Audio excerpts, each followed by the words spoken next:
You're Paul. I'm the new Sprintern. Sprint plus... Intern. Yeah, clever, right? Looking at getting an amazing iPhone 8? Yeah, because... Now you can lease one iPhone 8, get the other one on Sprint to give your second phone to your new friend. And you get the best price for unlimited. And now lease one iPhone 8 and get a second one on us. Visit your local Sprint store, sprint.com/iPhone, or call 1-800-SPRINT1 today. iPhone 8 64 gigabyte $29.17 a month. Second iPhone 8 after $29.17 a month. Credit applied within 2 bills. Requires 2 new lines or 1 new and 1 upgrade with 18-month leases. Early termination results in full balance due. Excludes tax subject to credit and 30-day activation restrictions apply.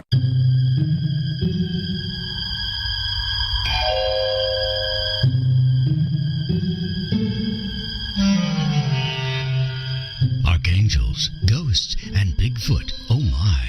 It's just another night for Supernatural Girls. Real stories, real answers to life's biggest supernatural mysteries. You're listening to Inception Radio Network. Inception Radio Network. Voice of the fringe majority. Catch the latest UFO headline news. Headline news with Carol. Morning, afternoon, and night. Get a fresh perspective. A fresh perspective on the paranormal with Alan B. Smith on Paranormal Now. And I just kept going on and on about myself. I'm taking a leak in the driveway. He says, I know you like to talk to total stranger. The story's got nothing to do with the Bruins game. It's what happened with Grandma. I was wondering if those were sadomasochism straps or something. But I digress. From what, I don't know. Get into the beautiful mind of Juan only on the Mac Maloney Military X-Files show on the Inception Radio Network. Hello, folks. Heidi Hollis is rocking the airwaves every Friday at 9 p.m. Eastern right here on IRN. But if you want to learn more about Heidi, check out her amazing website at www.heidihollis.com. For IRN, this is MJ.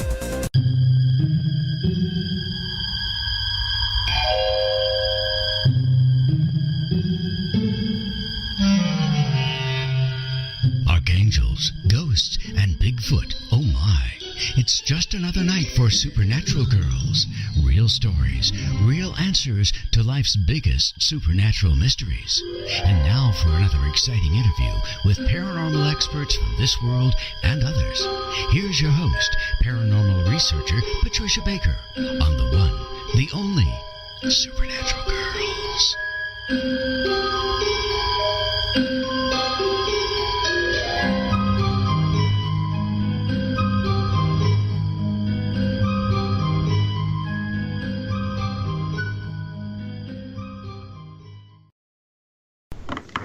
Welcome, everyone, to another exciting episode of Supernatural Girls Radio.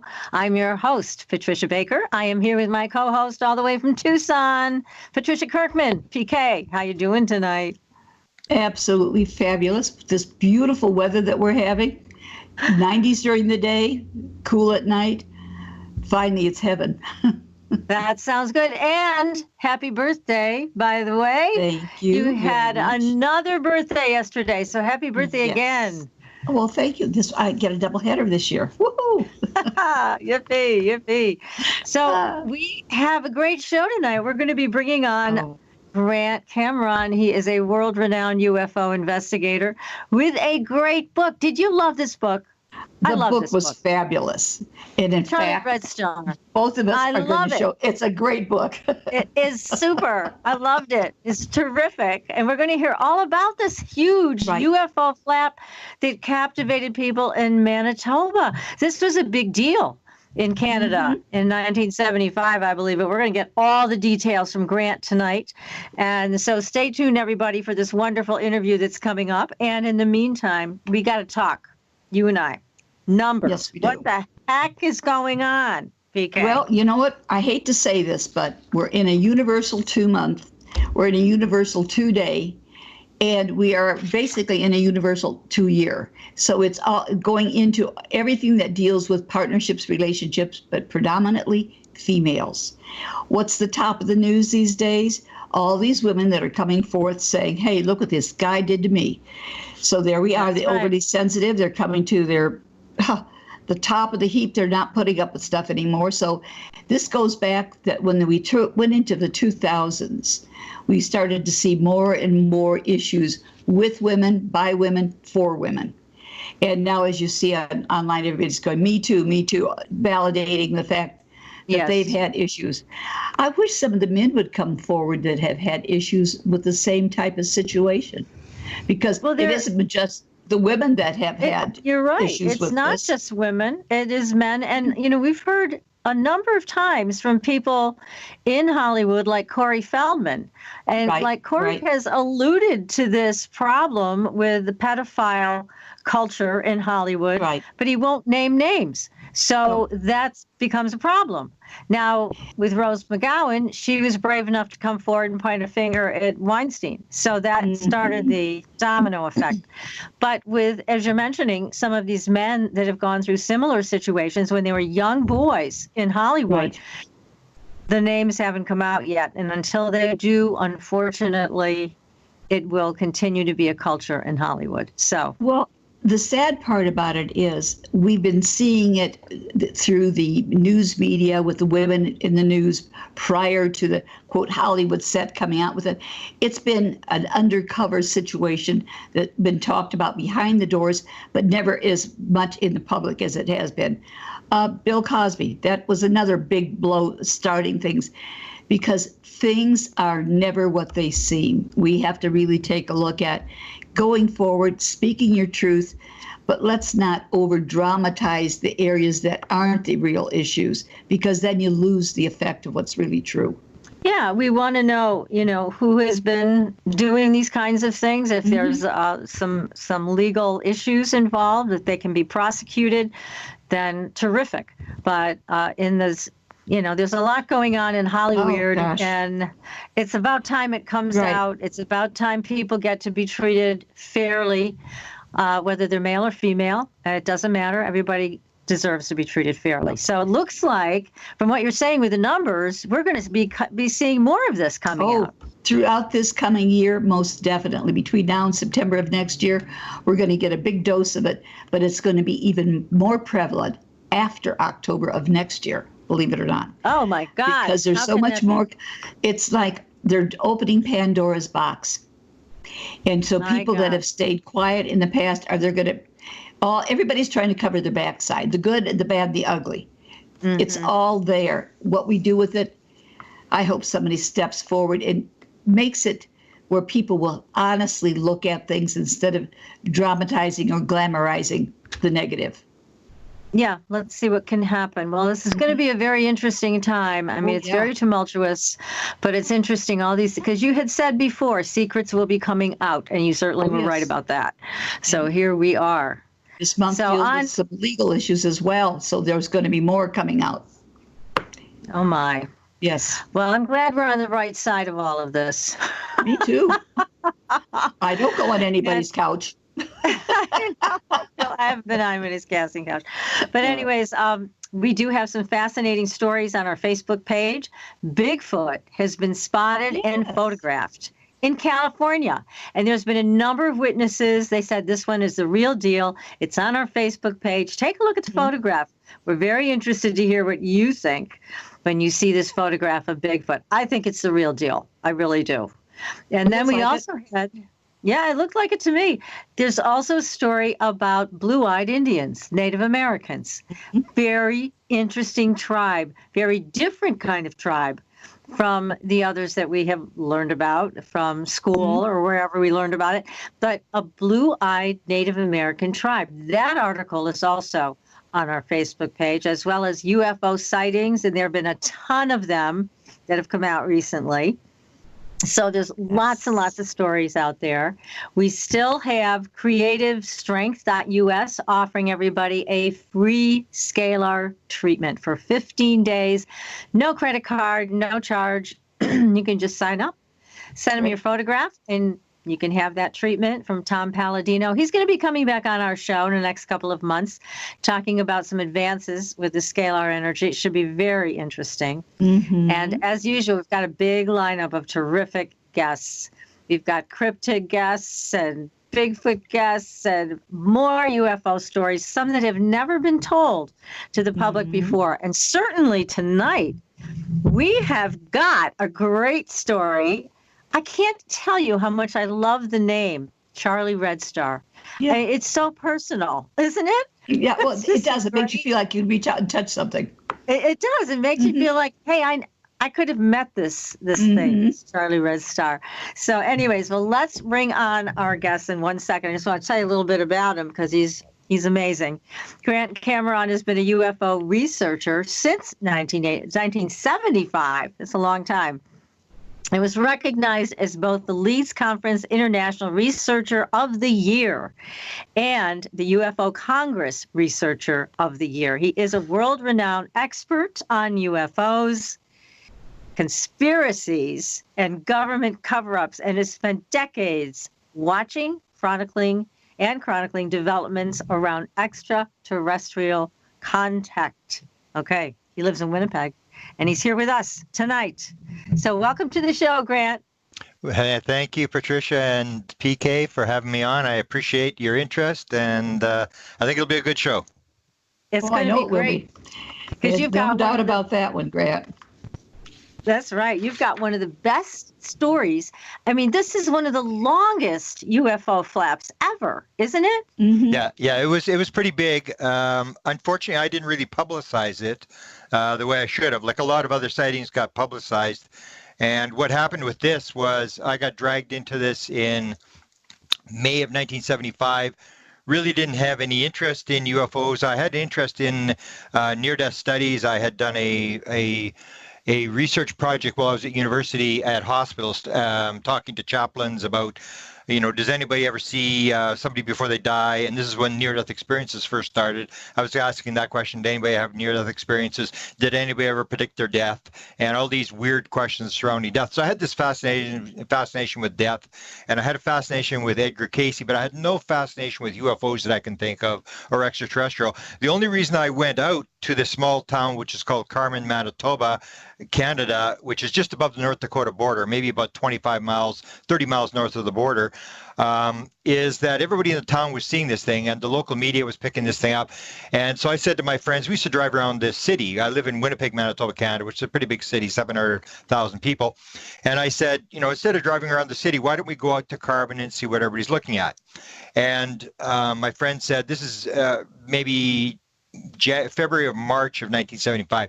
And my friend said, yeah, okay, we'll go. And we never did go. And then what happened in May of 1975, and I talk about in the book about this, there's a local TV affiliate, a private TV station that actually goes out there. Everybody's trying to film this thing. The Canadian Broadcasting Corporation was there, and the private people were there, and they were all trying to film this thing. And the CKY TV actually caught this thing on the ground. And they caught this thing jumping off the ground, and it sort of went viral. The film, they did a sort of an 8-minute documentary on this film and what had happened there. And G. Allen Hynek came down. The NBC picked up the story. It was sort of viral, and that's what I said to my friend. I said to Larry, my friend's name is Larry, and I said, "Come on, let's go see what they're looking at." And the way I always describe it is, I bought the lottery ticket knowing there was a chance I could win, but knowing I wouldn't win a thing. It was like, we'll go. I mean, we're not going to see anything. Everybody else will see this thing. And it was already known as Charlie Red Star because it was fairly well publicized. The local newspaper in the town of Carmen was actually saying shop where Charlie Red Star shops, and it got the name from a woman who had written a poem about, because we have a lot of Aboriginals here, so it was Chief Charlie Red Star wrote this poem, and that's where it sort of got the idea that it was Chief Charlie Red Star, and it was, so everybody called it Charlie Red Star. So we went out on the night in question, and this was in late May 1975, and it was a month after the end of the Vietnam War, which I thought was kind of significant. And we went out there and we drove into town, out of the town, around the town, and we were driving around for an hour. And Larry said, okay, we'll drive back into town one more time. If we don't see anything, let's go home. I said, fantastic. This has been a total waste of time. And so we turned to go back into town, and then it happened. And I always tell people, there's belief, there's disbelief. And if you have not seen anything, you can either believe or disbelieve, but that's all you can do. You cannot do anything else. And then there's the people who know. And when this thing appeared, it came from the left-hand side of the car, nobody in the car said, is that what they're looking at? Because we were driving around for an hour saying, what are they looking at? We're looking at the, different planets and stars. We didn't know what everybody's looking at. And I said, well, whatever they're looking at isn't very significant. But when it appeared, nobody said, well, is that what they're looking at? I wonder if that's what it is. Everybody just went, there it is. And there was one guy in the back seat. And it was just the most bizarre thing I'd ever seen. It looked like it was alive. It was like people will describe these plasma objects. So it was like a red plasma, very brilliant, pulsing very, very slowly, maybe once every second and a half, 2 seconds, very, very slow pulse to it, very low to the ground. It was only a couple hundred feet off the ground, if even that. And it was bobbing up and down. It wasn't flying in a straight line. It was sort of moving up and down like a bobber on a fishing line. And I was just, I mean, as I said, like in years after that, everybody else went on with their life, and I just sort of fell off the edge of the earth. I could not believe what I'd seen. Because I had been into bizarre stuff like near-death experiences and stuff like that, and so it always was something happened to somebody else. I'd never had anything happen to me. So when this happened, I just couldn't get enough. I dragged all my friends out 2 nights later, and they all went home after an hour and said, "We're staying. We're going home. We're tired of this." I said, "No, this will change your life. You got to see this. You got to stay and see this." I said. I still remember the last words. They said, "Nope. We're going back to Winnipeg. We're hungry. We're going for pizza." And all my friends took off and left about 8 people on this road. And about 15 minutes later, this is about 12:45 in the morning, I think it was, this thing appeared, and it appeared a little bit different than the first night. It was sort of what they called a bouncing ping pong ball. It was like a flash of light, and it was bouncing around the sky. And I remember there was a girl in the car beside us. There was 2 cars. There was about 5 people in our car. 4 for sure in their car. There was 3 guys and a girl, and I remember the girl couldn't see it because it was jumping around the sky, and everybody was yelling. It was like being in a football game where the home team is about to score, and people are swearing and they're yelling and screaming, and this poor girl's crying. She's saying, "I can't see it. Someone show it to me. I can't see it." And there was one guy in their car who had these are when Nikon motor drives first came out on camera, so it would advance the 35 millimeter film automatically.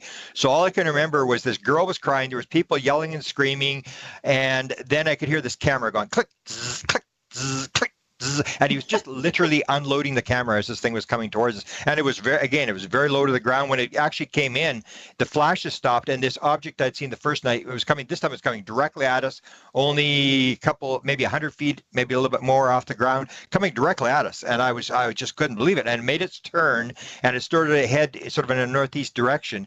And I can remember just looking at it and saying, wow, that could be from another planet. I was just in awe of this thing, and just slowly flew off into the north, almost like it was burning gas. We used to make this joke. It's flying around burning gas because it didn't seem to be doing anything. It was just sort of flying along. And I remember the other car, they said, "We're going to chase it," because it was going so slow. And we did do this for the first year. We would chase this thing around, and you could actually catch up on it. It would go so slow, you could actually gain on this thing. So they took off. They took off after this thing, and I was just sort of, as I said, I fell off the edge of the earth. I figured, like, why is nobody investigating this? And so I went around the town and I started interviewing people who had seen this thing. And there were some of the names were public. And then every interview would always be the same. I'd say, "I heard you saw something." And then the first question would be, "Who said I saw something?" And then I'd say, "Oh, so-and-so said you saw something." And then they would always say, "Oh, I saw something, but it was really nothing." And I'd say, "Well, tell me about it." And then they start talking about it. And next thing you know, it was like a flying saucer sitting in the middle of the road, and they couldn't get their car around it. It was, there were some pretty bizarre stories. And then they would always end the interview the same way. "I was the only one that saw it, And then they give you like 5 names of people, and then I'd go to those people, and they all start same. So who said I saw something? And I had hundreds of people on a list that I'd even interviewed. I interviewed all these people. I put all these stories back in the book, including one Sasquatch story that we can actually talk about. And we put it in the book.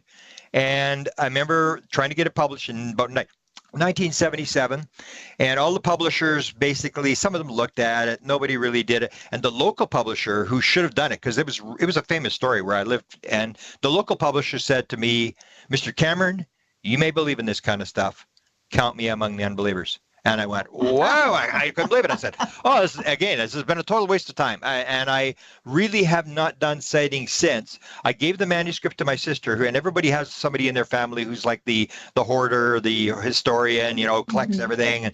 And so my sister kept the manuscript for like 30 years. And I had even forgotten I'd even written it. I knew I'd written some chapters. I knew I'd written something on it. There was a woman there in Carmen who'd helped me write it. And my sister gave me back this manuscript, which I looked at and I went, oh my goodness. I mean, it looked like it was a complete manuscript. So what happened then is it was at the time when digital scanning came in. So I digitally scanned this thing into a computer, and then I just would, for years, I would let people just read the manuscript. And then what happened, the story actually is more bizarre after the book is published. The book is actually published by a woman by the name of Teza Lawrence, who's a TV producer in Toronto, Canada. She has a big TV production studio there. And she wanted to do a story of the Mission Rama. If you've ever followed this story, this is the story I'm doing now, which I say I got dragged into after the book. I say it is the biggest story I've done in 42 years. I'm calling it Roswell 2.0. It's the most bizarre story I've ever run into, and I got dragged into it. I got a message from an alien. But anyway, so Teza Lawrence says to me, "No kidding, you got an actual message from an alien?" Yeah, we can get into this in a second. So I'll tell you how it sort of sets up. So Teza contacts me. She said, I heard you got this manuscript of these sightings in Carmen. And I said, yeah. And she said, can I read the manuscript? So I said, sure. So I sent her a digital copy of the manuscript, and she read it, and she said, this is exactly what I'm looking for. I want to do a movie on this Project Rama. And the Project Rama was Sixto and Charles Paz-Wells in Peru. These are two kids in 1974. So it's the same time period as mine. They were a year before me. And it's the same sort of thing. It's like they're inundated with UFO sightings, and they one of them starts automatic writing. Sixto Paz starts getting these messages through automatic writing. And then they say to the alien, they say, are we talking to an alien? Or are we just talking to our higher self or our subconscious or whatever? And then the alien says, okay, go on this highway Saturday night and we'll show up.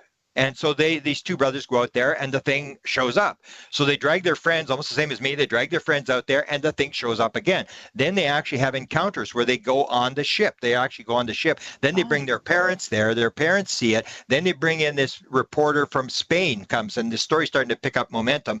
The Spain reporter is actually, it appears for this reporter from Spain, and he makes the thing, and it becomes famous. They're called Mission Rama, and the only reason people haven't heard of them is they're all Spanish, so they're not that well known. So anyway, Teza Lawrence wants to do this story about the Rama, so she's trying to get this thing financed, a full-length movie in Canada, and nobody will touch it because it's Peru. They say, who cares? Peru. We don't care about Peru. We're not going to finance anything. So that's when she comes to me for my manuscript, and she says to me, she said, well, you did this whole thing about all these sightings. And I said, yeah. And what we want to do is I want to option your book for this movie. And what we're going to do is we're going to change you into a reporter. And the reporter is going to go around Carmen, and he's going to be looking at all these sightings and all this sort of stuff what you did in 1975. And all of a sudden, he's going to discover Mission Rama, and he's going to go to Peru, and he's going to find out, and he's going to go on the ship, and he's going to talk to these kids who are seeing this stuff like that. And so that's how it happened. So she's actually the one that got it through the publisher. She said, I need the book in print in bookstores for this movie, and it'll come out at the same time as the movie. So she went, she did all the work, and I got the contract from the publisher, and I didn't like the contract, so I didn't sign the contract, and I let it lapse or whatever. So then she came back and said, well, what happened? And I said, well, I didn't agree with this. I didn't agree with that. She said, well, you can negotiate, And I said, well, I really don't. I'm not a negotiator. I mean, if it's okay, I'll sign it. If it's not, I'm not going to go fight with people or negotiate or whatever. And so she went back a second time and negotiated a second time to get the Charlie Red Star book out. And so I figured, well, this time, Teza's gone through all this work. I better not embarrass her for a second time. I should play by the rules. So that's how the book came out. And anyway, this is the bizarre story, and you hear these synchronicity stories that happen in ufology, in paranormal phenomena. So the book comes out as the book is coming out. It's published. I'm going to an event in Mount Shasta, California, and this is these Latino people who are coming, and it's a contactee by the name of Ricardo Gonzalez, and he has an event at Mount Shasta every year, and it's a meditation for world peace. I have no interest in. I'm not against meditation. I'm not against world peace. I do meditation and stuff, but it's like, I'm going to go to Mount Shasta to meditate for world peace. And I was like, nah, I don't really know.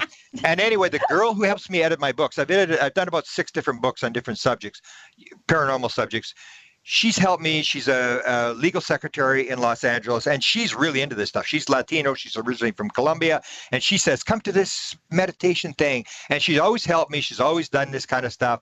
So I said, okay, Katerina, I'll come to Shasta. I'll come to this meditation. And it's all in Spanish. So you don't even know what's going on anyway. You're sitting there, you don't know anybody who's talking about. And they're all meditating. There's like 150 people show up for this thing, and they're all Latinos. They're from all around the world. It's the most bizarre thing.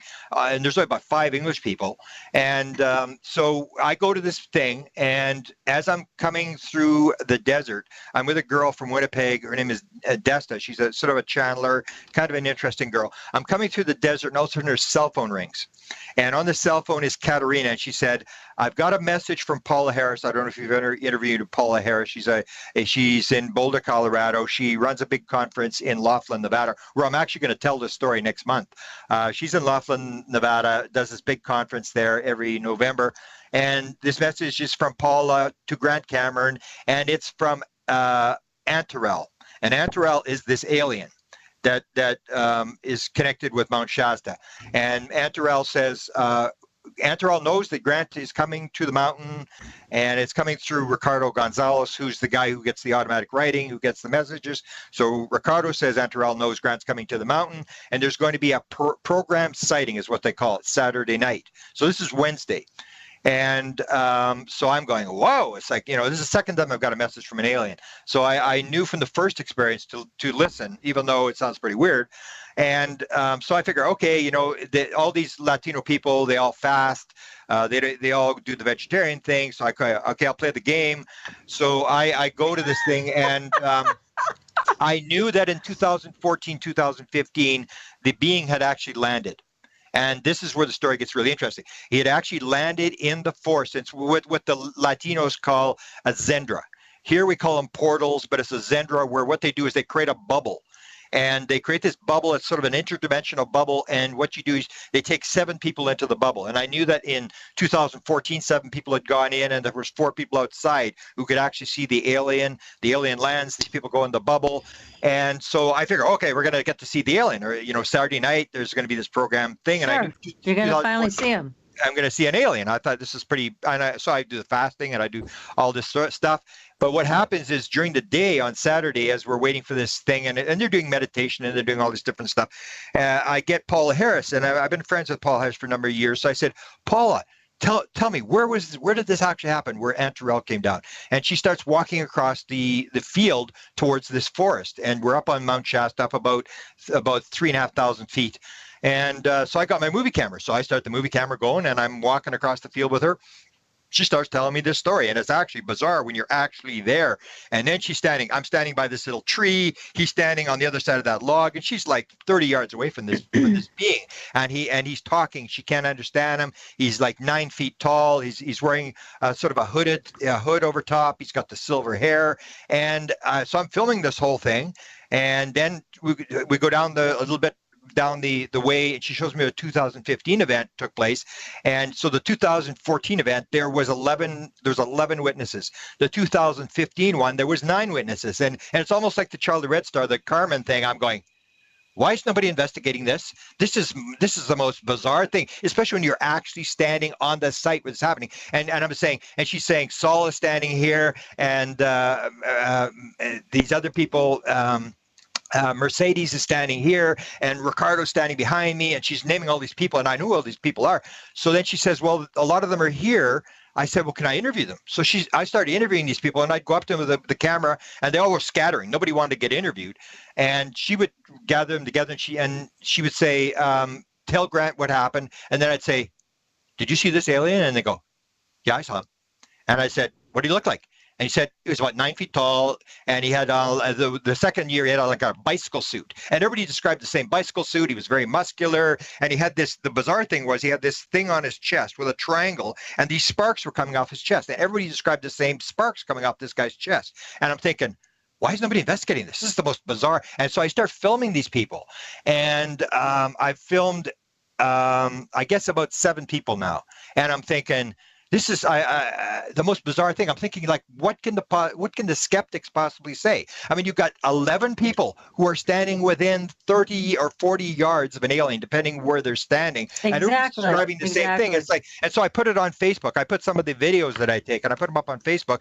And it was, I was actually shocked. It was like the one guy said, like, I won't use the word he used, but he swore. And it's like, well, how long did it take you to think about that? You know, it was like there was nothing. Like the one person said, oh, the too much mountain air. And then someone said, oh, Paula's a contactee. I don't trust her now. And it's like, there's 11 people. Forget about Paula. And so this is the whole thing. So I get dragged into this whole thing. We got to take a very short break, but I do want to tell you something.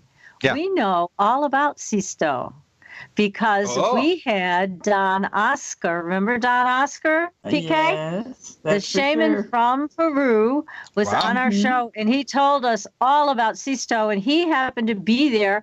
And I will share more with everybody after the break about what Don Oscar told us he saw, which goes right along with what you're talking about. Wow. So everybody stay tuned. This is a great show. We are speaking with Grant Cameron, Charlie Red Star.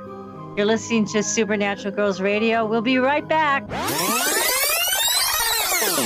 Welcome back, everyone, to Supernatural Girls Radio. I'm your host, Patricia Baker. I am here with my co-host, PK, at patriciakirkman.com. In case you want to take a look at your numbers for the coming year, that's where you want to go, and you want to set up an appointment with Patricia Kirkman. Again, that's patriciakirkman.com. And we are speaking tonight with an amazing guest. We're so happy to have him here. His name is Grant Cameron, and he wrote this beautiful book, Charlie Red Star. It's a great book, everybody. And we were just talking about what a small world it is, because we know who Sisto is, that Grant was just talking about, because Don Mira, the shaman from Peru, was on our show. He's been on our show twice. He's one of our favorite guests. And he's an amazing shaman, and he was one of the witnesses to Sisto being taken up in the UFO. And in our last interview with Don Oscar, he told the best story about Sisto being taken up in this UFO. So if you haven't heard that interview, go to our archives and listen to it. One of the funniest stories that you will ever hear. Very shocking. I mean, they actually took Sisto with them for 3 days. 3 days later, they dropped him back off. So you got to hear Don Oscar tell that story. It's a great one. So Grant, my gosh, so go on. You've got all these projects ahead of you now, and more interviews to do. Yeah, well, I'm doing this story of the Peruvian contactees, especially at like 2000.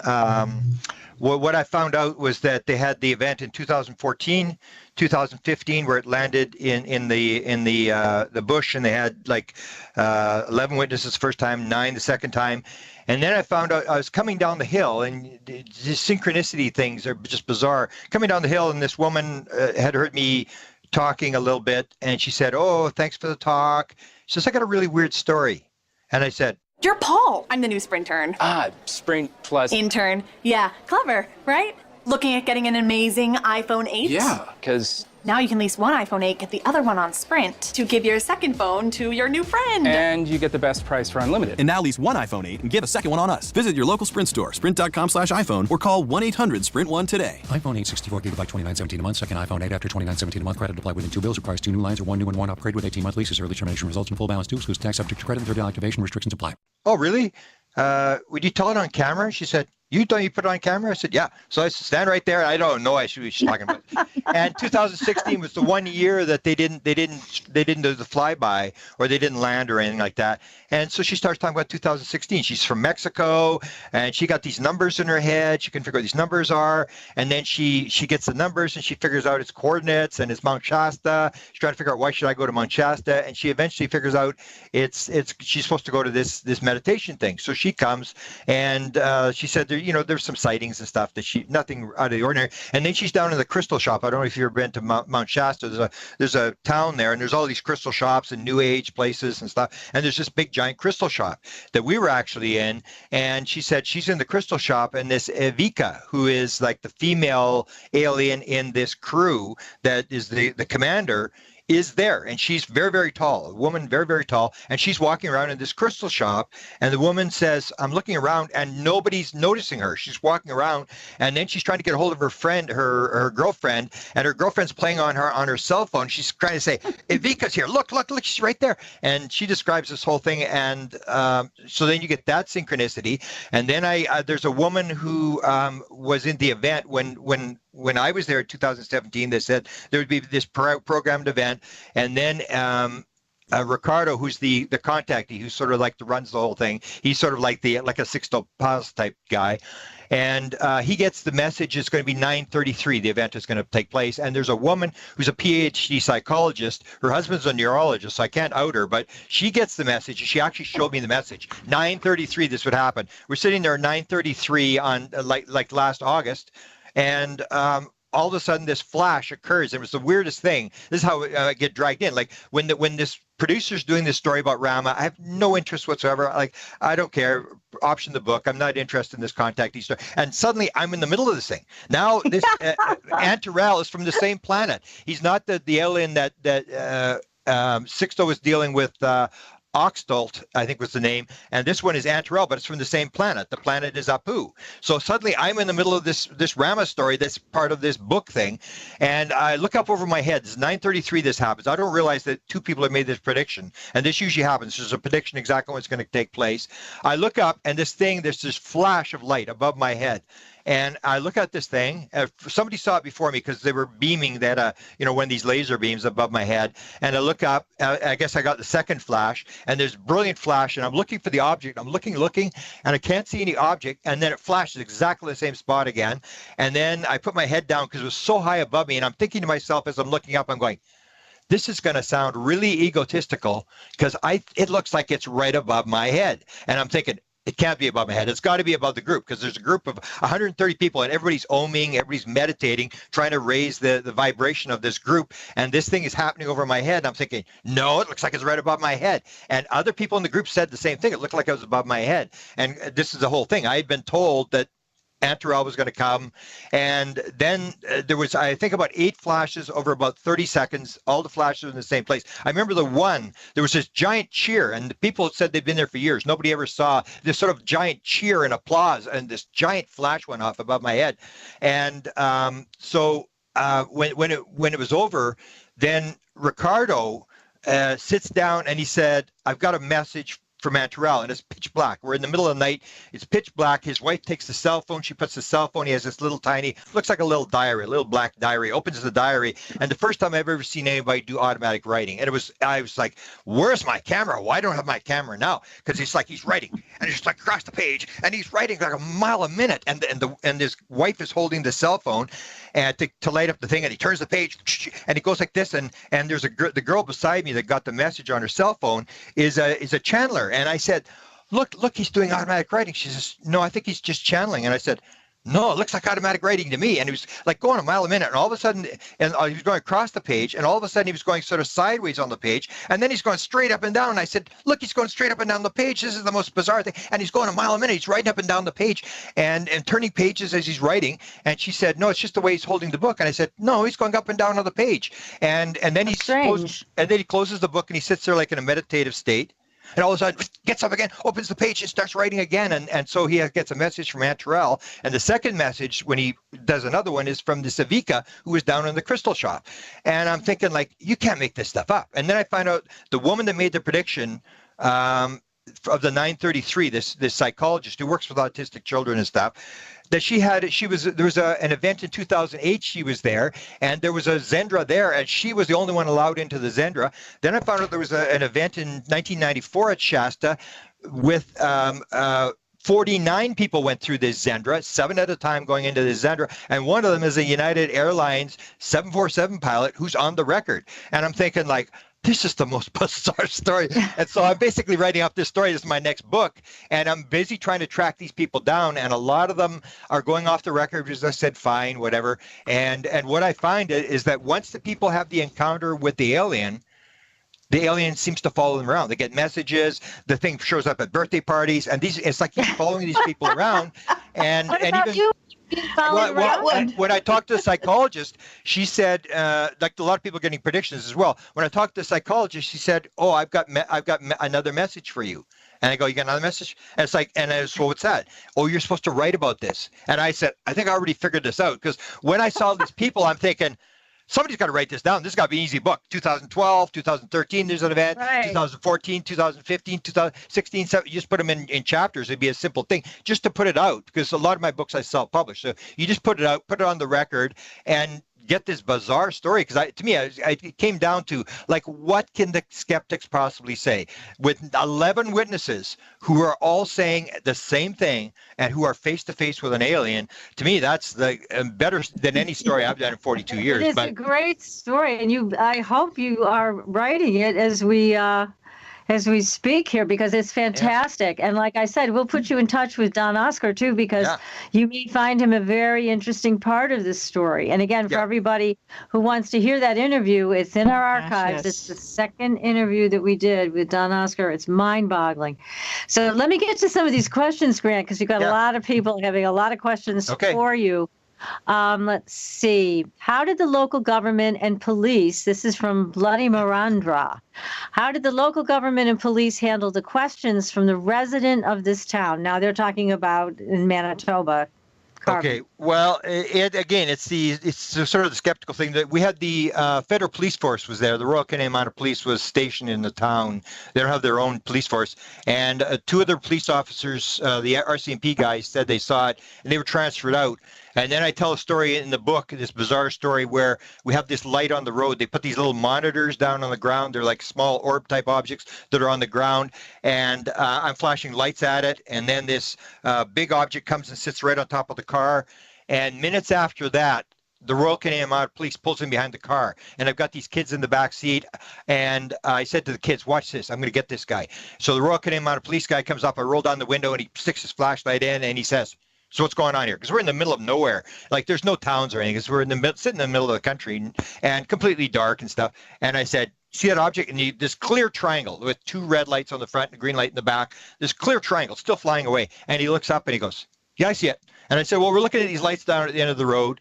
And he said, what lights? I said, well, turn your lights off and I'll show you. So this Royal Canadian Mounted Police guy turns off his lights, and the kids are all excited because they know what's going on. They knew it. And so I take the flashlight, and these things are very responsive, whatever people say. They're responsive to lights. So I look and there's nothing there. So I take the flashlight and I put it up in the air, put the flashlight back down, and this sort of light appears and it goes up in the air, comes back down again, and then this other light appears. So there's always two, and the one would do what we call the tricks. So the one, and I put it from side to side, and it would fly like a leaf back and forth across the road. And this Royal Canadian Mounted Police guy is looking, and he says, he's probably just a couple of guys down the end of the road having a beer. And then I said, oh, we've been following it for about 6 miles now. And I guess he suddenly, it occurred to him, triangle in the sky, light on the ground. And I had been written up in the local newspaper because I was going to jump on one of these small objects. I got within 75 feet of one of these small objects one time, and the paper had written it up. So I guess he suddenly realized who it was and realized, like, I'm not getting on the record. So he starts going towards his car, and he's walking faster and faster. And then he starts running towards his car. And I said to the kids, get his license plate number. And the guy jumps in his car. And this is a federal police officer. Jumps in his car, and he takes off, and the gravel's flying. And there's these three kids with flashlights running down the road with flashlights, getting his license plate number. So the media, the police stayed off the record.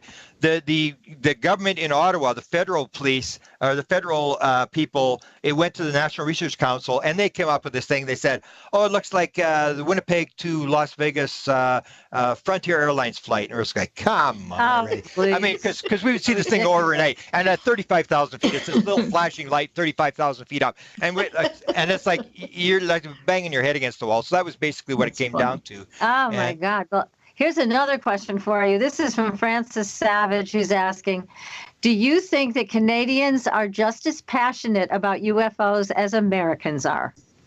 Oh, absolutely. But in case it comes down to if you've seen it. If you've seen it, you become obsessed, which is basically the people in the UFO community, anybody who's had a close encounter or something, it's something you can't shake. It's an obsession. So the general public, they like the stories. In fact, the Charlie Red Star book is one of the most popular books, even though I don't think it's the most important book. I dealt with the U.S. president. I have the president's UFO website. I've chased around. I talked to Dick Cheney. I've done all that kind of stuff. And people aren't as interested in that as they are in just a good story. They want a good story. And that's where the U.S. government is now leaking this stuff. And what they're doing is they're going through Steven Spielberg, through J.J. Abrams, and they're putting these things through Hollywood. Because that's the way it works, is that the people who aren't interested or claim that aren't interested may be interested. They just don't want anybody to know. So what you want to do, if you want to gradually release the stories, you put it through the media, through a Hollywood movie, because then those people can sit there and watch it. Nobody knows they're watching it. Or indirectly, subconsciously, you could put the message through, which is what I think is this Aunt Terrell thing is doing. Like people said to me with this ground thing, where they said, "Oh, forget about the circus. This has got to do with the meditation for world peace." I said, "No, this is a circus." He wants people to see this thing, because if you tell people I've got a message for you, they say, "Get out of here." But if you tell them the story, I was looking at an alien 20 yards away, and then he gave me this message, then they're listening, because there's a part of a circus. So that's why you need the whole movie deal, and then you indirectly drop the message through. And that's what the U.S. government is doing. There's no doubt the government is doing this. They're putting messages through Hollywood. Yes, I'm not surprised to hear that. Now, here's another question. This is from Attar Doran. When exactly was the first sighting reported, and when did it end? It went on. The first one was reported in February of 1975, and that is exactly, and this is what I talk about in the book, it exactly coordinates with the only anti-ballistic missile unit that ever went operational in the world, went operational in February of 1975, about 80 miles south of Carmen in a town called Nakoma, North Dakota. And North Dakota was a place where, if it had been a country, it would have been a nuclear superpower. Had 300 Minuteman nuclear missiles with 3 warheads on them each.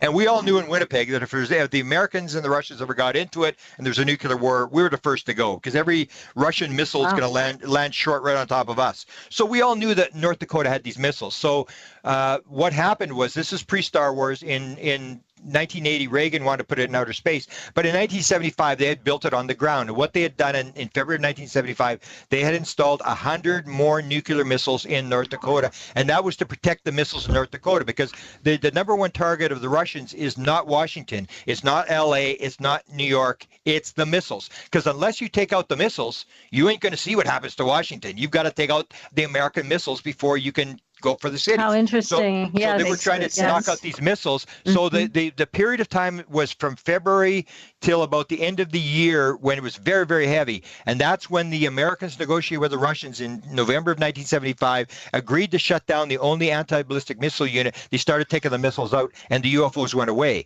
And I had, in the book, I talk about one girl who actually took me to a missile silo, when it's still an operational missile silo, a Minuteman III missile silo, in the Minot range, in the Minot missile base.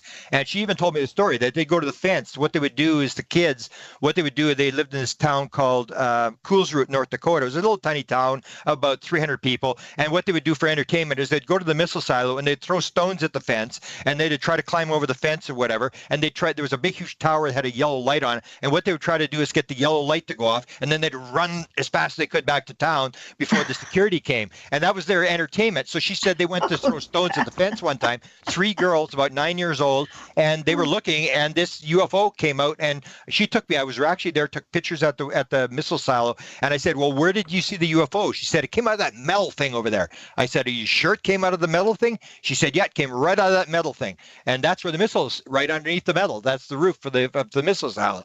And she said this object was bronze or copper colored. It was like a big ball. It was spinning at a high rate. It looked like it burned marks on it. It was about 25 feet apart above the thing. She said she wet her pants. The other girls were running home, and she was no doubt an experiencer, because she would talk about sightings that she'd had. But we'd get all these reports of, in 1975, for example, we know, because the NORAD documents were leaked, that every major SAC base on the Canadian-U.S. border, and that was Loring Air Force Base, Worth Smith Air Force Base, Minot Air Force Base in North Dakota, and Malmstrom Air Force Base in Montana, were all visited by UFOs in 1975, and they were inside the weapon storage area where they kept the nuclear missiles. And these were all signals. So to me, the UFO thing is all about signaling. It's all about messaging. It's not, they're not here to steal our gold. They're not here to save us or do anything. They're here to give us messages. You're ruining the planet. You're not not going according to the oneness principle. There's all these different messages they bring out. And so that's what 75 was about. It was this whole messaging thing. Is they were very upset about the nuclear missiles. That was the tie-in. Yes. As soon as they took the missiles out, the UFOs, and the head guy at the airport, who I'm about to interview now on camera, I asked him, I said, Bob, and he's a fairly famous aviator guy. I said, Bob, how many sightings do you have in 1975? And he said, about 150, I guess. I said, how many did you have after 1976? And he goes, none. It was like they took the drugs out of the water. They were there for a year. They went away, and nobody's had a sighting there since. So to me, it had to do with those nuclear missiles. Now, okay. Now, here's a question from Greco. He wants to know, how many witnesses are we talking about here? So in this big UFO flap in Manitoba, how many witnesses did you find? Well, I can tell you, I did a poll. It's in the book. I did a poll at the high school, which had, I'm not sure how many kids, 500 kids in the high school, and over 50% of them said they'd seen it. In the last 2 years, they said, have you seen an object that would be unidentified as a UFO? I asked them how many had seen a 747 actually up, in seen face to face, not like in a picture or anything. And there was more people that seen UFOs than 747s. So it was very high, and it would go to towns and lecture where the sightings didn't take place, and it would be 11%. That's the national average. But in town, I would say that half the people in the town, most of them wouldn't admit it. And that's when I did the book, I actually had to change all the names because the publisher wanted a release from everybody who had been quoted. I said, well, number one, half the people are dead, and number two, the other half ain't signing no release because they don't want their names. Yeah. And so we changed all the names in the book, but lots. And then there were certain towns where Carmen was the heaviest. Then you'd have other towns where you'd have a lot of sightings, but we never had any real numbers. But it was very, very high numbers of people who saw it. Okay, and here's another question from Walking Dead. Wants to know, didn't the Canadian government have someone who claimed to be an alien contactee? Absolutely.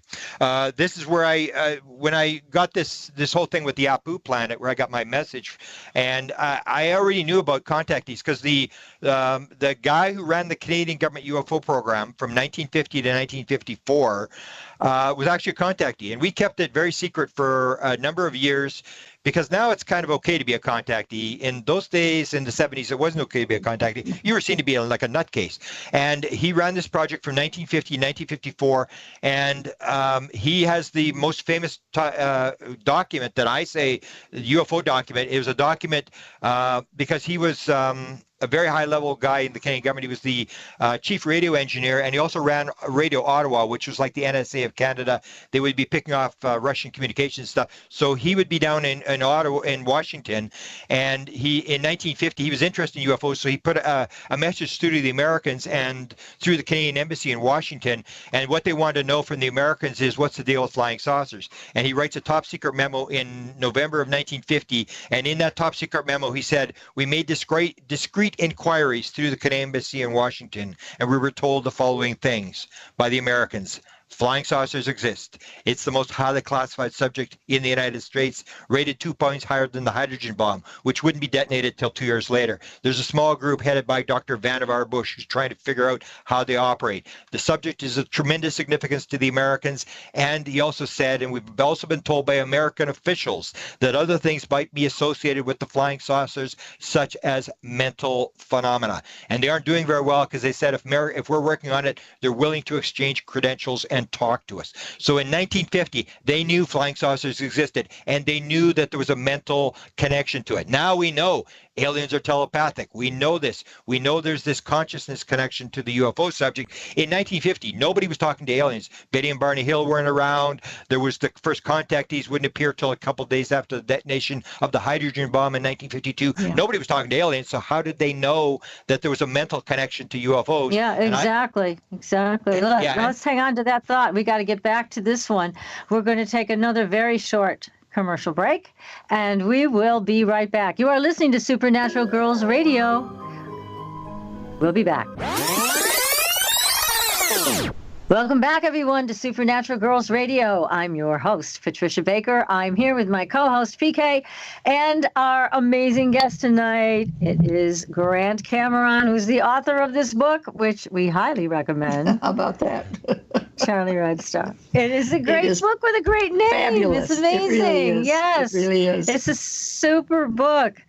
Okay, so you're going to give us the name of the alien now. When we left off, we were talking about this. The alien's name was Alpha, and there was a second one was called Tyla. And Tyla's job was to clean up all the radioactive contamination that was occurring from above ground nuclear testing. And the Canadian government actually was going to land Alpha at an Air Force base in 1954. And I don't know if you ever had Paul Hellyer on the show. Paul Hellyer actually gave a speech. He was the defense minister for Canada. In 1967 was the Canadian centennial. And Paul Hellyer opened a UFO landing base at St. Paul, Alberta. It was a centennial project by this small town. It was got a tourist thing where, UFO landing base, and they got flags and all this type of stuff. So Paul goes there to open this base, and he said, this isn't the first time we've had a UFO landing base. We actually had one in 1954 at a place called Suffield, Alberta. And Suffield was like the Canadian equivalent of Area 51. It was an army base which had a no-fly zone over it. They had done nerve gas testing there in World War II. Big, huge area, part of Alberta. Open area. And so when this story came out, Paul mentioned this story, but he didn't really give the details. So when Wilbur Smith, the guy who had run the Canadian government program, had died by then. So I went to talk to his wife, who was the secretary of the Speaker of the Senate. So she was fairly high herself. And I showed her the article in the newspaper from Paul Hellyer, and I said, was Wilbur behind this? And she read the article about the landing base and said, yeah, that was Wilbur. And I said, well, what happened? And she said, well, Wilbur had said, if you quit trying to shoot the thing down, I will get Alpha to land and you can talk to him. And so then there was an agreement made with the Royal Canadian Mounted Police, which is the federal police force, the Department of Defense, and the Prime Minister of Canada, the cabinet, and they couldn't get 100% agreement from the cabinet that they would allow it to take off. They all agreed to allow it to land without shooting it down, but then there was some disagreement as to what would happen once it was on the ground. And then Wilbur said, okay, that's it. We're calling it off. I mean, I can't get the agreement. We're calling it off. And so that's where the story comes out, that they opened up the base. And so when Paul Hellyer told the story, he said, nothing ever landed, therefore UFOs don't exist. Well, he didn't tell the rest of the story, was the fact that they couldn't get an agreement that they would allow it to take off. So Wilbur was getting all these messages from these aliens. And it was, the message about nuclear weapons was the big one. And Alpha had said, like most experiencers, because I deal a lot with experiencers, most experiencers will say your number one messages are oneness. 55% of all experiencers say they're talked about oneness and love. 39% are saying that they see the screen. I ask them, have you seen the screen on the ship? Oh yeah, I saw the screen. The screen has the environmental images. We're destroying the planet and stuff. So Alpha had given Wilbur the message about intervention. He said, unless there's a nuclear exchange, we will not step in. If there's a nuclear exchange, we can step in and stop it. And to prove that we could do it, we could take the moon in front of the entire world, split it in half, put it back together in microseconds to prove that we could do it. But other than a nuclear exchange, the words, according to Alpha, was, we will allow the human race to stew in its own juices. And that's this whole non-intervention idea that you have to learn your own lessons. You can't do your kids' homework. So there was all these bizarre stories about messages. The Americans were sending material to Canada, hardware material that was being analyzed by Wilbur Smith and his crew. Very, very bizarre story. It's sort of written up in bits and pieces, and he actually got an entire book called The New Science that was actually dictated to him. It says right in the front of the book, it says, given to me by beings more advanced than we are. The entire book was how the universe works and how everything operates. It was called The New Science, and Wilbur actually didn't even finish it. He died of cancer. The last chapter I don't think got in there, but up to that, this book, there was a couple hundred copies published. Most of them went to Russia or the Scandinavian countries. I've got 2 copies of the book. It's a very, very rare book, but here's a guy back in the 1950s. Now, I mean, it's kind of cool to be, a contactee or an abductee where you're, in contact with aliens. People really don't look at you that way, but in the 1950s, it was pretty bad to be a contactee. Mm-hmm. And you got to remember, this was the top guy. this is the guy who ran the Canadian government UFO program and was in contact with the whole high military people in the United States. And at the end of his life, I talked to his son, and some of his inside people were talking about this as well. I said to his son, I heard that your father told you he had seen the bodies. And he said, yes, his father had been taken by the American military and had been shown the bodies and the craft. And I said, where? And he said, it was outside Washington. The idea, it was at Andrews Air Force Base outside of Washington. And the first question I said was, well, were they Greys? And he said, no, they weren't Greys. My father said that they were like human-type beings, smaller than we were, but they were human-type beings. And that was the whole idea that Greys really didn't exist until the 1960s. Before 1960s, nobody's talking about Greys. And Wilbur Smith basically told his son before he died that, yes, he had seen the craft, and that there's nothing they can do to me now. Yes, this is true. And he'd actually told his wife when he died, he said, when I die, the Americans, the Russians, everybody's going to come looking for my files. And his wife, who was Secretary of the Speaker of the Senate, said as soon as he died, they started appearing. The Russians appeared, the Americans appeared, and the Canadians appeared, all looking for the files for research purposes. And she said to them all, no, I destroyed the files. I don't have the files. And she said that's when the break-in started. And she said it was quite evident they were looking for the files because nothing would be taken. There would be a break-in taking place. Right. Nothing would be missing. And she had actually moved the files to her son's place. This is the guy who told me that he talked to his father before he died. So it's a very bizarre story of the Canadians having this very direct contact with an alien by the name of Alpha. And actually the CIA, there's this related story that one of the main contacts he was using for Alpha was a woman out of Elliott, Maine, who actually lived down the road from Betty Hill. And she was in contact with Alpha. And she actually, I have a book called Alien Bedtime Stories where I tell this story, where she actually taught a Navy intelligence guy to channel this Alpha. And she was doing automatic writing. She was actually getting in her head. She didn't have to do the automatic writing. She teaches this Navy intelligence guy how to channel this alien. He goes back. He's a member of the CIA. They go back to what's called the National Photographic Interpretation Center in Washington, D.C., where they actually channel this alien. And the briefer for the president, the guy who briefed Kennedy on the Cuban Missile Crisis, his name is Arthur Lundahl, was fascinated with UFOs, was actually running the questioning. So he said, the guy would sit down, he'd go into trance. Then he said, okay, what's your name? Alpha. Is there a special race that you're favored? No. Is there a special religion? No. And all these questions. And then Lundahl says to the guy who's in trance, he says, we'd like some proof. And then the guy goes from automatic writing to voice. He said, what would you like? And he said, we'd like to see you. And then the guy says, Alpha says, when? He says, now. And then he says, go to the window. And there's a documentary on the internet. It's called UFOs It Has Begun. You can look this documentary. And Robert Friend, who is the head of Blue Book, ran Blue Book for a number of years, the U.S. Air Force project, actually tells his story, and he's in the room telling the story. So it's not something I'm making up. He tells the story, and he was called in 2 days later. And what happens is they go to the window, and they all go to the window, and they're looking out, and you can see the Capitol in this video. He's looking at the Capitol, and this flying saucer flies by in the day, and they all look at this thing. So they call Robert Friend at Blue Book at Wright-Patterson, and they say, you got to see this, top secret. Bring him in for this top secret meeting. 2 days later, this is July of 1959. They bring him in, they put this guy back into trance again, they get in contact with Alpha, and they say, we want you to fly by the window again. And he said, the time isn't right, and they call it off. And so Friend goes back and he says, this is the most dramatic case he'd ever seen. And he goes to his general at Wright-Patterson Air Force Base. He said, we need to investigate this woman and this story. And they say, another agency is handling it. Keep your hands off. And that means the CIA is dealing with it. And after that, nobody knows what happened to this case. But there's a bunch of people in the late 50s who were in contact with this alien by the name of Alpha. And one of the things they had stated was that there was two big satellites 100 miles across that were going around the world. And this Francis Swan, the one that was from Elliott, Maine, who was dealing with Alpha, had made these predictions.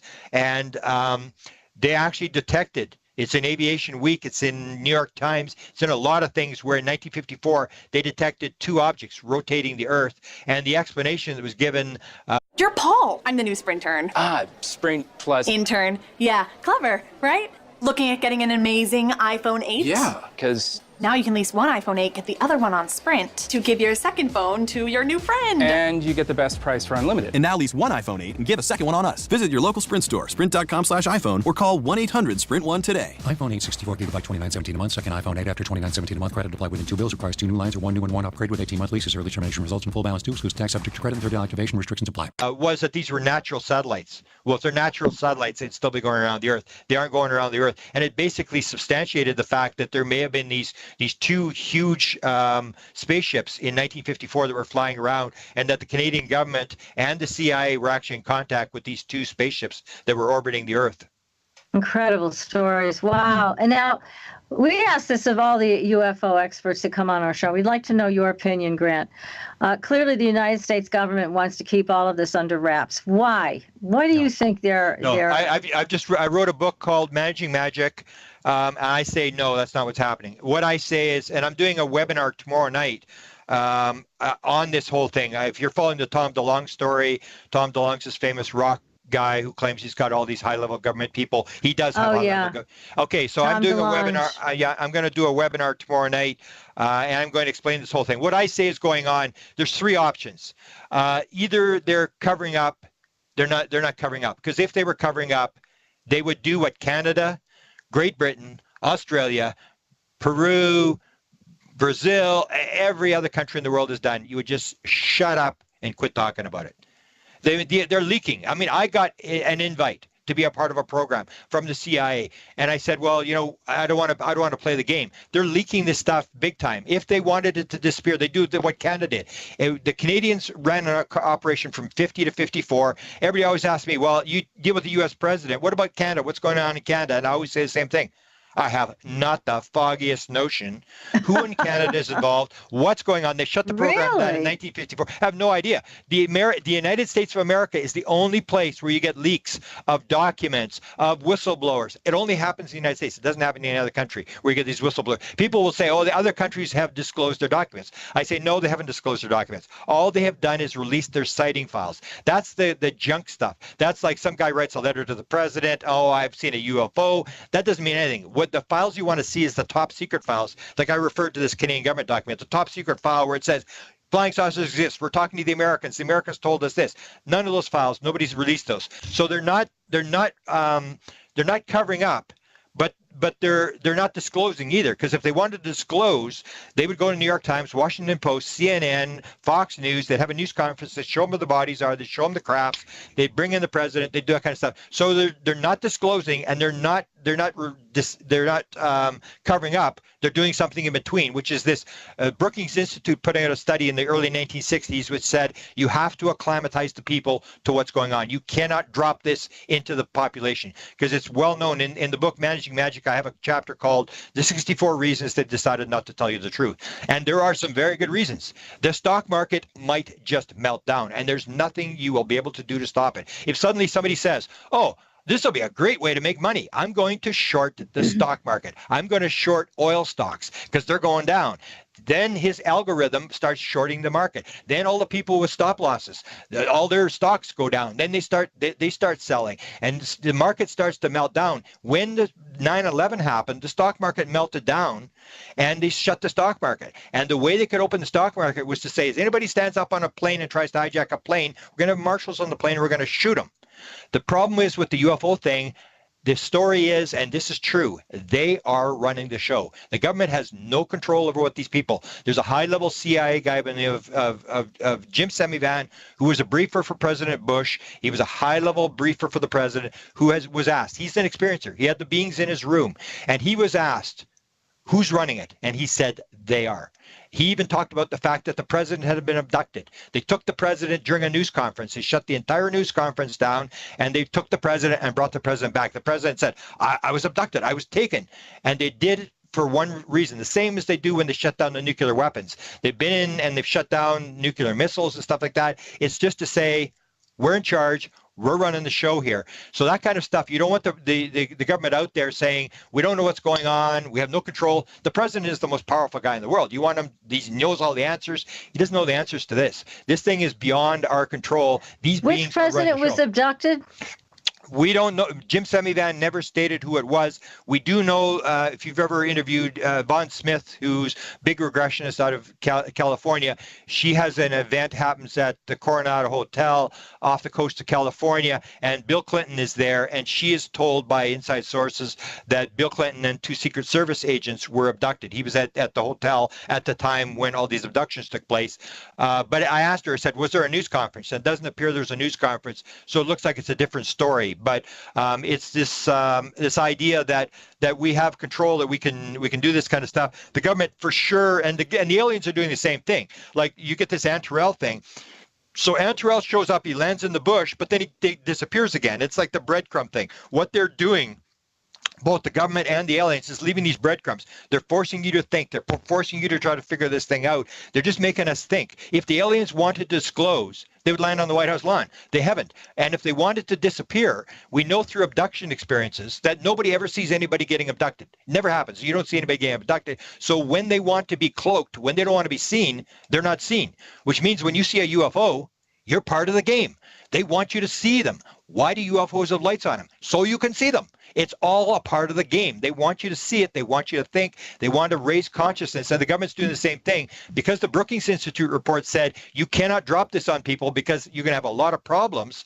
And then what do? How do you stop it? Once you spill the milk, you still spill the milk. So what they're doing is they're kicking it down the road, and they're gradually leaking stories. The one that they're leaking right now is the portal story. They're putting out the idea that there's a portal, that this is not rocket ships flying through space. This is portals going from one point in space to another, and that there's these portals. And the CIA is actually leaking this story right now. They offered me an in on this story, and I said, no, I'd rather be a chess player than a chess piece. So I know they're leaking this kind of stuff, and that's what the whole thing's about. So there is no cover up.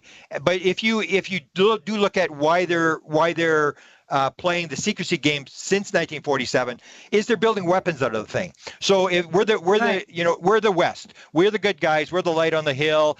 Do you want to give this to Al-Qaeda? Do you want to give this to ISIS? Do you want to give it to the Chinese? Do you want to give it to the Russians? We say, no, we want to control this technology. Whoever controls this technology controls the world, and we're the good guys. So we have to control the technology. And therefore, if you think that you're going to release it, no, you're not, because you're not going to release the atomic bomb secret. You're not going to release the UFO secret. We need it to build weapons. We need to control it, because if we give it to ISIS and Al-Qaeda, especially the consciousness thing, where if you have 1947, you have a live alien that's talking in people's heads, and you recover this live alien at Roswell in 1947, if you're an intelligence guy, you go like, wow, we'd love to have that. We could go to Putin. We could tell Putin, this is God. We're God. We want you to do this. We want you to do that. And that's the kind of stuff that is so critical to the military, who has the money and controls this whole thing, is that there's always military technology, and the spin-offs will come down to us. But I think they're in a situation now where they're leaking this thing because they don't want you back in 1947 in case something happens that they can't control. So they're gradually leaking the fact that there is a control group. There was a live alien. We have UFOs at Area 51.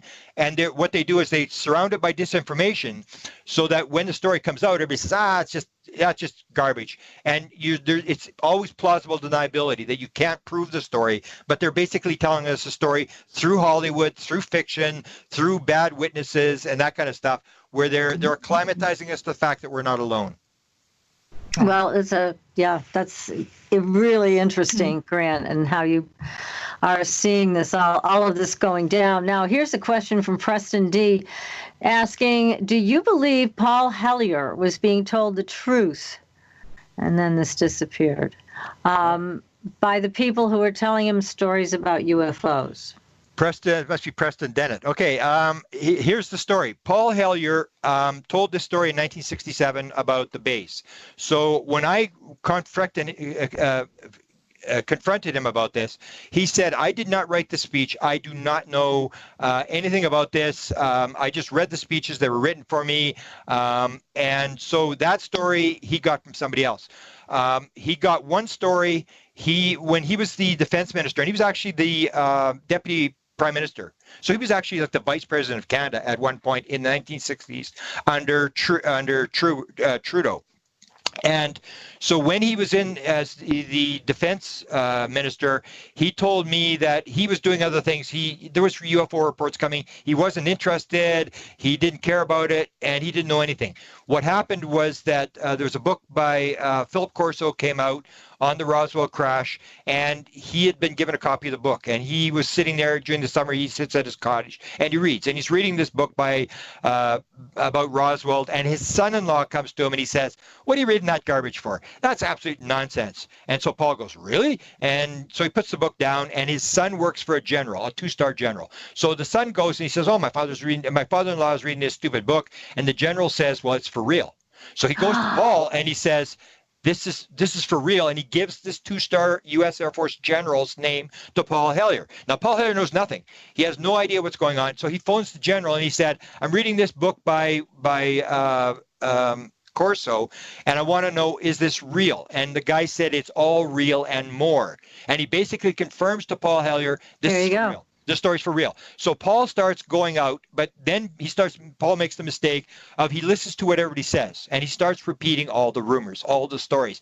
And so when somebody says there's tall whites, then he repeats something, but he doesn't have this from firsthand experience. So he tells all these stories and gets himself into a lot of trouble repeating stuff that there's no backup for these stories. The story about the general is for real. But then he tells 2 years ago, he tells another bizarre story, because as I said, everybody always asks me, what happens in Canada? And I go, I have no idea what's going on, until Paul Hellyer told a story 2 years ago. So Paul knows nothing except for this 67 thing and the story that the 2-star general had told him. Otherwise, he knows nothing. He's just repeating people's stories. So then this is 2 years ago, we're in an event in Brantford, Ontario, and there's reporters asking him questions. And who runs the Canadian government? And he says, well, it might be the Privy Council. And he's sort of guessing. He doesn't, same as me, he doesn't know. And then the question goes around, and it comes back, and then Paul says, I do know somebody who knows what's going on in the Canadian government. He said, I got a phone call from a guy, an Air Force guy, who said to me, there's a guy, he's the head of emergency management, and he's got ALS. He's got Lou Gehrig's disease, and the guy's dying, and he needs to get something off his chest, and he's decided you're the guy he needs to talk to. And Paul says, okay, I'll phone him. Paul doesn't phone him. The Air Force guy phones him back up, and he said, he's about to go off the cliff. You better phone him. And so he phones up this guy with Lou Gehrig's disease, and he says, you want to tell me something? And the guy says, I just want to let you know, this is for real.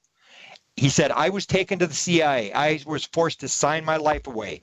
And they told me what's going on. And this is for real. And I was at Area 51. I was actually in one of the crafts. And this thing's for real.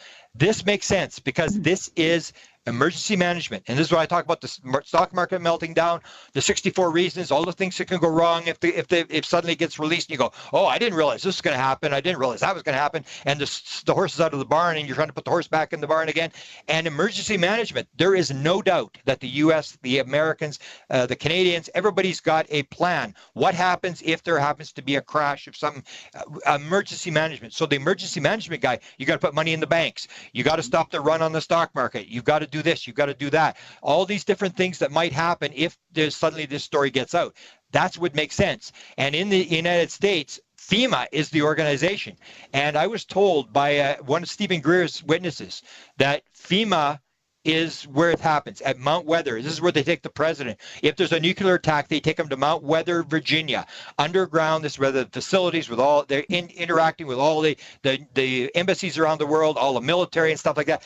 That's where he said they're running the UFO program. That's FEMA. That's emergency management. So it made sense that when I heard Paul Hellyer tell the story, I said, this makes sense. Emergency management is one of the organizations that has to have a need to know as to what's going on. Just incredible. Wow. Grant, you're such a wealth of information. I have no life. I have no life. This is all I do. But you do. You have a life here on Supernatural Girls. Right. There you go. It's normal. I mean, this has been so informative. I mean, and also, obviously, your book is tremendous. Again, I want to urge everybody to get a copy because it's great. Oh, it is good. Yeah. No question about it. The name of Grant's latest, Charlie Red Star. It's an endearing book too. I mean, because all the stories that you catalog in here, and I just can't say enough about the wonderful way that this was named, apparently by a poet, Charlie Red Star. It just makes it so much more personal and so much more something of the people rather than owned by a government in Canada or the government in the United States. This is the people's UFO. That's how I think of your book. It's a wonderful, wonderful book. And so thank you so much. And please, you must come back to tell us the rest of these great stories. Thank you. Will do. Another book. My gosh. I mean, this is great, great stuff. And next week, everybody, we will have Stan Gordon. We're back to the cryptids, flying humanoids, all of those creatures that go bump in the night. It is spooky October on Supernatural Girls. So we will see you next week. And until then, everybody, we'll see you on the Blue Highway. Good night. Good night.